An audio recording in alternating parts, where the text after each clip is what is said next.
Hi, hello, vanakkam and welcome to my YouTube channel Slides Factory. நான் உங்கள் வெங்கட்.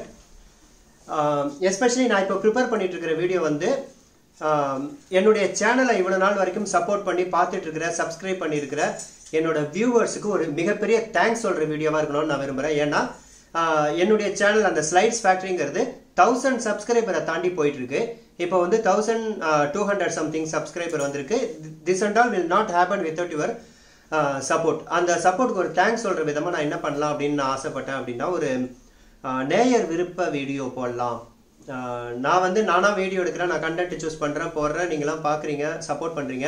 அதுக்கு ஒரு தேங்க்ஸ் சொல்லும் விதமா இந்த 1000 சப்ஸ்கிரைபருக்கு அப்புறம் வந்த முதல் வீடியோ வந்து ஒரு நேயர் விருப்ப வீடியோவா இருக்கணும் அப்படின்ட்டு தான். நிறைய பேர் வந்து அப்பா வந்து எஸ்பெஷலி இந்த டாஞ்சூர் பெயிண்டிங் பண்றதுல அதுல வந்து கேட்டிருக்காங்க கமெண்ட்ல.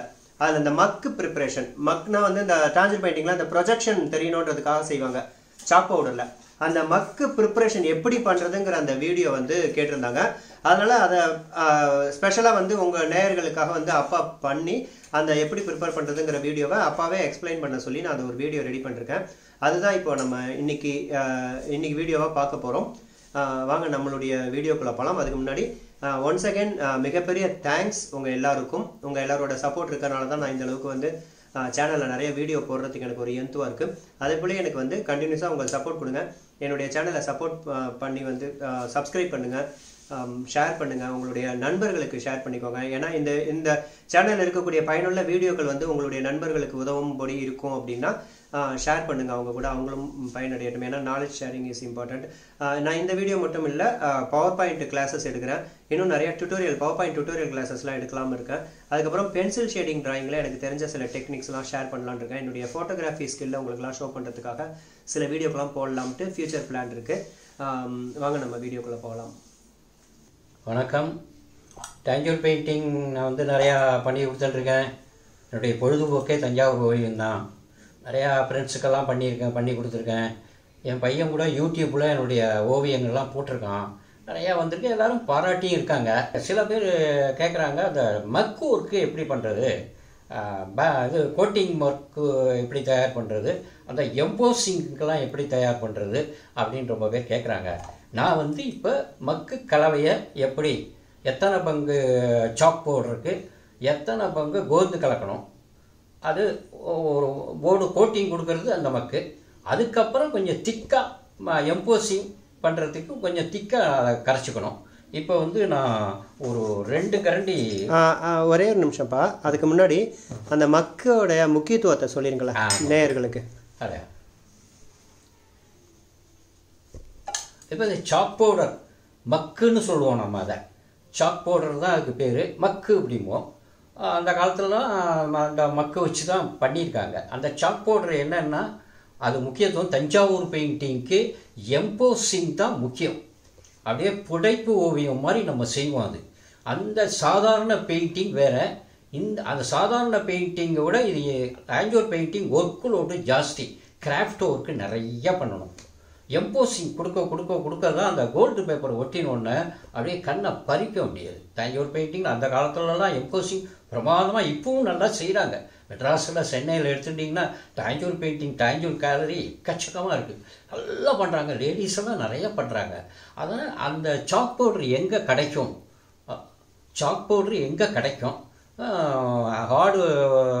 ஹார்ட்வேர்ஸ் கடையில், இரும்பு கடையில், பெயிண்டிங் கடையில் அந்த சாக் பவுடர் கிடைக்கும், ஒயிட் சாக் பவுடர். அதை தான் வாங்கி வச்சுக்கணும். அந்த சாக் பவுடரை நம்ம மிக்ஸ் பண்ணுறதுக்கு எத்தனை பங்கு சாக் பவுடருக்கு எவ்வளவு கோந்து கலக்கணுங்கிறது இப்போ சொல்ல போகிறேன். இப்போ இந்த சாக் பவுடர் இதோ இருக்குது, இதுதான் சாக் பவுட்ரு. இதை ஒரு கரண்டி, இன்னொரு கரண்டி போட்டுங்க. உங்களுடைய போர்டு அளவு எப்படி இருக்கோ அந்த அளவுக்கு நீங்கள் கரைச்சிக்கணும். இது ஒரு 2 கரண்டி 2.5 கரண்டி நான் போட்டிருக்கேன். அடுத்தது இதை வந்து கோந்து எவ்வளவு கரண்டி போடுறது.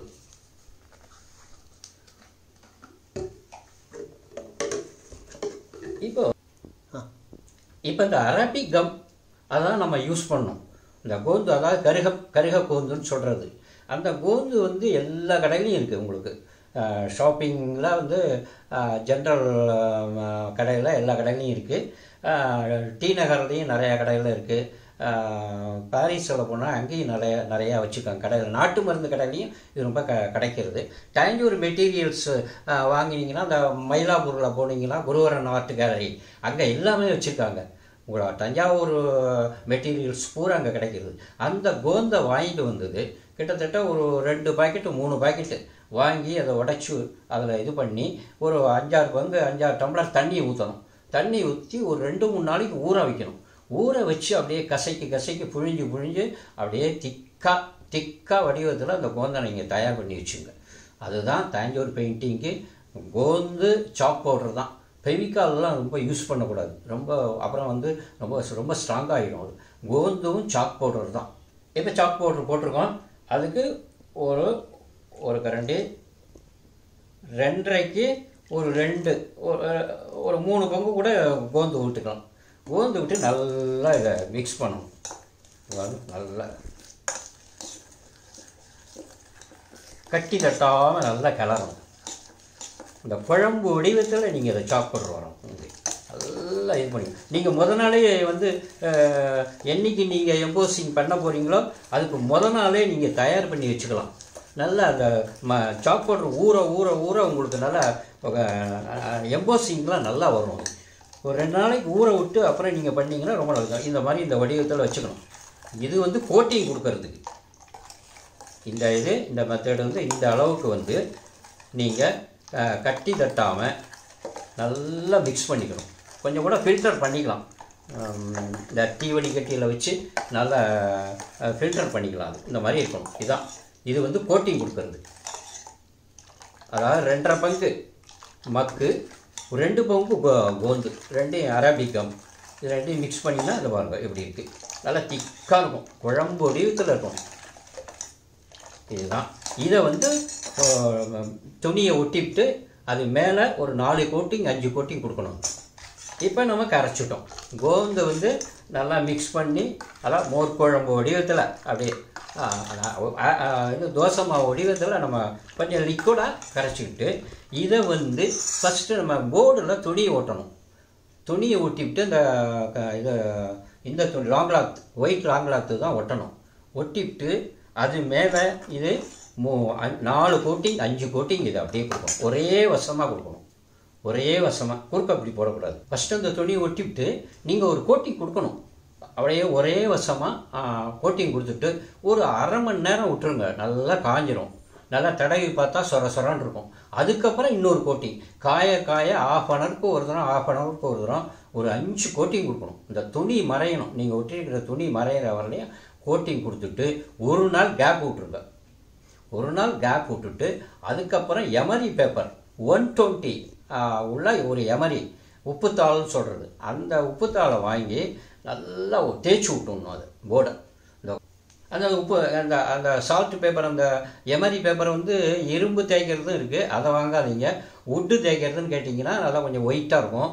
அந்த உப்புத்தாளை வச்சு நல்லா வழவழன்னு சலவைக்கல் மாதிரி ஆக்கிக்கணும். அந்த போர்டை சலவைக்கல் மாதிரி ஆக்கிக்கிட்டு அதுக்கப்புறம் தான் அதில் ஸ்கெட்ச் எடுக்கணும். நீங்கள் போடக்கூடிய படத்தை நேரடியாக அந்த போர்டில் நம்ம ஸ்கெட்ச் எடுக்க முடியாது. தனி பேப்பரில் நீங்கள் என்ன படம் போடுறீங்களோ அதை தனி பேப்பரில் போட்டுண்டு அந்த படத்தை இதில் ட்ரேஸ் பண்ணிக்கணும். இப்போ ட்ரேஸ் பண்ணி முடிச்சிட்டிங்க. உங்கள் என்ன படமோ உங்களுக்கு விருப்பம், கிருஷ்ணரா இல்லை ராமரா எதுவாக இருந்தாலும் நீங்கள் உங்களுக்கு டிராயிங் தெரிஞ்சதுன்னா பேப்பரில் நீங்களே போடலாம். இல்லாட்டா ஒரு படத்தை பார்த்து நீங்கள் ட்ரேஸ் பண்ணிவிட்டு அந்த ட்ரேஸ் பண்ண பிறகு ஸ்டோன்லாம் ஒட்டணும். தஞ்சாவூர் பெயிண்டிங்க்கு இந்த கல் தான் முக்கியம். ஸ்டோன் அந்த என்னென்ன இடத்துல எந்தெந்த ஸ்டோன் எல்லாம் ஒட்டின பிறகு இப்போ நான் உங்களுக்கு முன்னாடி கோட்டிங் கொடுக்கறது எப்படின்னு நான் சொல்லி கொடுத்துருக்கேன் இல்லையா. இப்போ எம்போசிங், அதாவது புடைப்பு ஓவியமாக வைக்கணுங்கன்னா அதுக்கு இந்த மாதிரி கொஞ்சம் கோந்தை அதிகமாக போடணும். அதிகமாக போட்டு கோந்தை கொஞ்சமாக விட்டு இது மாதிரி திக்னஸாக இப்படி இருக்கணும். அப்படியே நல்லா ஸ்ட்ராங்காக கரைக்கணும். இதுதான் எம்போசிங் கோந்து. கொஞ்சம் திக்காக இருக்கணும். புடைப்பு ஓவியமாக வைக்கிறதுக்கு இது சௌகரியமாக இருக்கும்.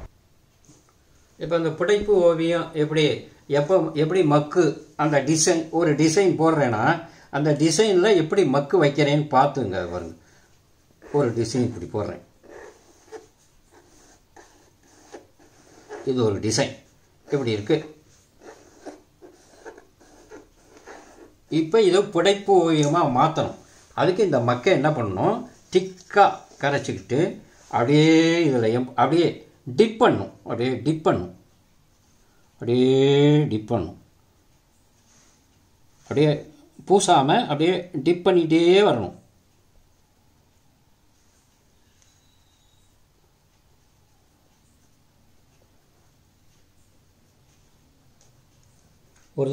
ஒரு கோட்டிங் மாதிரி கொடுத்துட்டு அதுக்கு மேலே நீங்கள் இதை வச்சா நல்லா அப்படியே உப்பாலாம் வந்துடும்.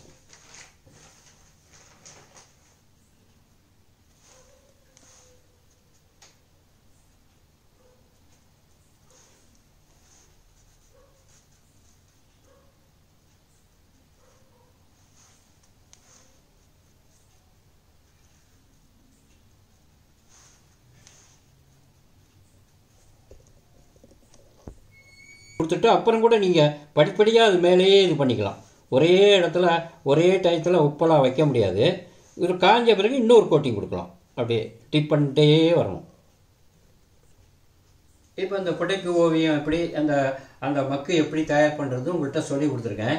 அதே மாதிரி நான் எப்படி வைக்கணும் அப்படியே டிப் பண்ணிகிட்டே வந்து 1 by 1 கொஞ்சம் கொஞ்சமாக அது மேலே வச்சா அது அப்படியே ஒப்பிட்டு வரும். அதுக்கப்புறம் நான் எப்படி என்ன ஸ்டோன் ஓட்டுறது, அந்த ஸ்டோனை சுற்றி எப்படி மக்கு வைக்கிறது, அதெல்லாம் இன்னொரு வீடியோவில் நீங்கள் பார்க்கலாம்.